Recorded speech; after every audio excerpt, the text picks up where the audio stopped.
Hindi susuko ang Pilipinas sa sinumandayuhan. Ito ang binigyan din ni Pangulong Ferdinand Marcos Jr.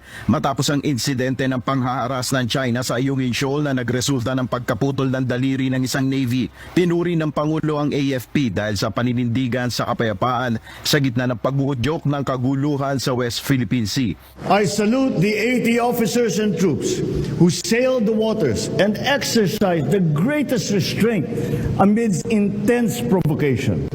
You demonstrated to the world that the Filipino spirit is one that is brave, determined, and yet is compassionate.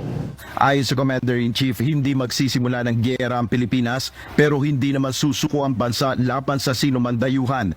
Despite these challenges, you have stood up and upheld the fundamental principles that binds all of us Filipinos, a mutual respect for life, for dignity, and for community. Kailanman ay hindi tayo magpapasupil at magpapaapi kahit na kanino man. Pinarangalan ni PBBM ang mga nasugatang sundalo kabilang na si Seaman First Class Jeffrey Pacundo na naputulan ng daliri. Pinasalamatan naman ng Pangulo ang AFP dahil sa patuloy na pagtatanggol sa teritoryo ng bansa.